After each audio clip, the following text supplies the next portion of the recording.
Have a good day. You're on Snail TV, the channel with retellings of the most interesting movies.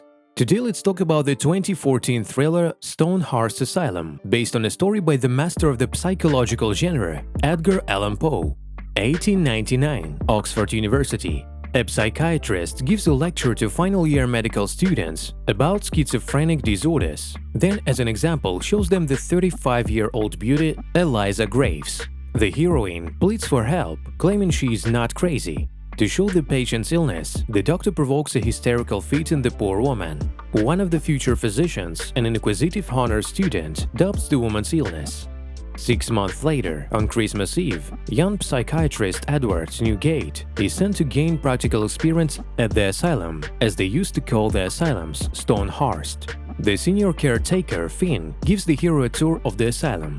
It turns out that it exclusively houses members of the Blue Bloods, simply put, the titled rich. The head of the clinic, Dr. Silas Lamb, gets acquainted with his future subordinate.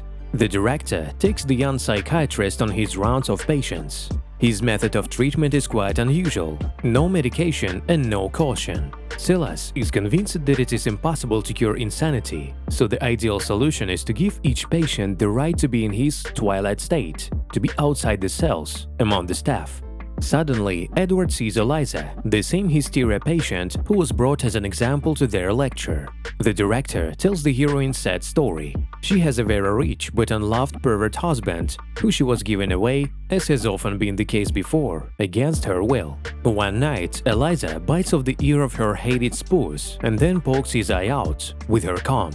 In the evening, during a sumptuous dinner, sitting at the communal table, along with the staff and patients, our heroes, the young doctor and his beautiful patient, frankly, literally intimate, gaze into each other's eyes.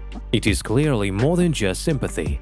The head caretaker, Finn, pours Edward an alcoholic drink from a personal flask. The hero is about to drink it, but at the last moment the disturbed Eliza slaps him on the leg, after which he offers to clean up with a wine stain.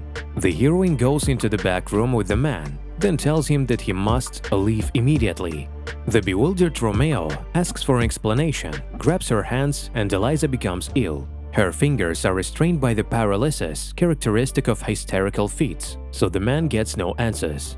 At night, Edward's attention is attracted by an incomprehensive knocking sound coming from a vent in the floor. The doctor climbs down the stairs into the basement, where he finds a door hidden from prying eyes. The basement is filled with iron-cage chambers with dozens of people begging for help. This is not at all the delights of free treatment that the head of the clinic, Professor Silas, has been telling him about. The woman behind the bars appears as Nurse Marian Pike. Then she shocked hero learns from the tormented, raged people the terrible truth. They are the real staff of the clinic. The elderly gray-haired man is Dr. Benjamin Salt, the rightful director of the Stonehearst Asylum. It turns out that the crazy patients led by Silas, a most dangerous and cunning madman, carried out a riot by slipping chloral hydrate into the staff's drink, a strong anesthetic.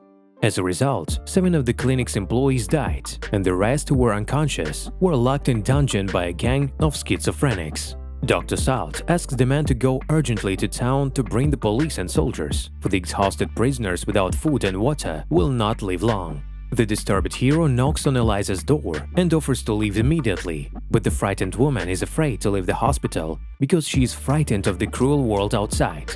The next day, the hero steals some food, water and medicines, and then discreetly brings it all to the locked-in underground cages of the hospital staff. Edward tells him that Silas is insane. Associates are constantly watching him, so it is impossible to get out of the building. Later, the pseudo-director suggests that the young doctor change the bandages of a violent patient nicknamed Oxford Ogre. The human man grabs the hero by the neck, then effortlessly lifts him off the ground and begins to strangle him, thus justifying his nickname 100%. Edward sees the patient's real name on the wall, then asks Arthur to let him go. The big guy, feeling human for the first time in years, obeys, whereupon Silas begins to trust the new doctor's professionalism. Eliza, left alone with the hero, talks about what terrible ways the real director Salt and his staff try to cure the patients. And the doctor pours out his soul that his dream is to escape from here, necessarily with the heroine, because here, those who have ever been madly in love sounds a little ironic, because the action takes place within the walls of a mental hospital. Approximately imagine the content of the monologue. The hero sneaks into the office of the head of the clinic, then finds Silas' patient history hidden there. Unexpectedly, the pseudo-director and his assistant Finn appears on the premises. The schizophrenic head voices a terrible plan. On New Year's Day, he will burn all the evidence, i.e. the real staff. Meanwhile, in the basement, Saul's assistant, Dr. Swanwick, removes the bars, after which he and his cellmate rushes to freedom. The fugitives traverse the woods, then stop at the edge of a huge chasm. Mad Finn, sent in pursuit, approaches them. Dr. Swanwick's colleagues can't stand it and throws himself off the cliff, whereupon the doctor surrenders to a former violent maniac patient, who, by the way, brutally murdered his mother and sister. Finn brings Swanwick's corpse to the hospital. He says that the doctor was killed by a frightened horse, but Edward sees multiple stab marks on the poor doctor's back. He is furious and tells the false director about it, but Silas protests that he is not a coroner to consider the dead, and the hero replies that everything that is going on is madness. The word is a trigger for the crazed maniac Silas. He flashes up like a match, catches a flashback of his crime, and then just as abruptly calms down and leaves. A little later, the pseudo-director summons the hero to the operating room, after which he treats, in quotation marks, him with a strong current. The legitimate head of Stonehearst, who has been abusing and, to be honest, conducted inhuman experiments on him for 9 long years. As a result of a very painful procedure, the real head of the clinic, Salt, is expectedly transformed into a feeble-minded man. In the evening, a grotesque New Year's Eve masquerade ball begins at the asylum, led by Silas. Smartly dressed, in love up to his ears, Edward makes yet another, unknown by how many compliment to his girlfriend Eliza. By the way, where in the hospital did you find makeup? And why makeup in a modern style? In fact, according to the script, it's back in 1899. The crazy girl, a friend of the heroine, wails around in an empty hallway. Imagine she's dancing with a bow. Her illusion is interrupted by the maniac Finn, after which he kills the innocent victim. The residents of Stonehearst find the body of a young schizophrenic girl. A weeping Elizabeth embraces her dead friend, and the pseudo-director Silas diagnoses her with cardiac arrest, though he himself knows exactly who helped the poor girl to go to the other world. The schizophrenics head outside, then start a huge bonfire to celebrate the coming of the new year. The hero knocks out the bodega guard, then adds large doses of chloral hydrate to the champagne bottles. He is then caught doing this by the saboteur Dr. Finn, armed with a huge folding knife. Edward takes out a single-shot revolver, but hits his opponent in the ear, driving the madman completely insane. In a desperate brawl in the boiler room, a young but well-trained Oxford University boxing doctor pushes Finn into a fuel tank, then buries his enemy alive under tons of coal. The revealing madman by the fire happily pour poisoned liquor into their glasses. Suddenly, a miraculously surviving Finn runs out in the courtyard and warns the crazies that the champagne is poisoned, after which Edward is struck on the head by a bottle from an enraged Silas. The young doctor, bound hand and foot, is taken to a laboratory where he is given, so to speak, strong current treatments. Eliza approaches the gurney with Edward, securely locked in place, then shows him the pocket which found in the doctor's room. Under the cover is her picture.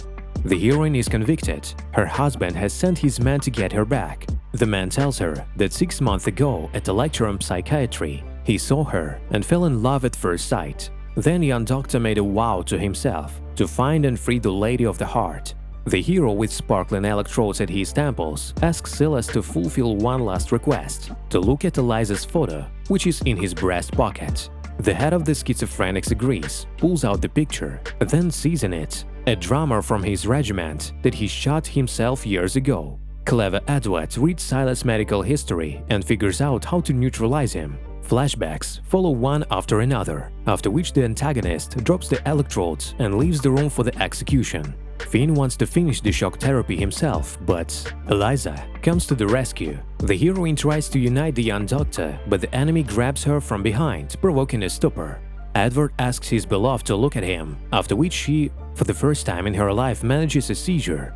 Taking the electrodes in her hands, the woman attacks Finn. The maniac receives such a powerful electric shock that his hair and clothes burst into flames. The burning murderer finally goes on a date with the devil, who was long ago heated up a separate cauldron for him.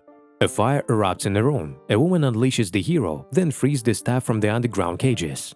Silas, overcome by ghosts of the past, relives the moment he shot his wounded officers and the young drummer with torn-off hands.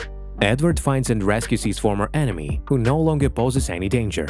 With their arms around each other, the lovers watch the beautiful first dawn of the new year, 1900.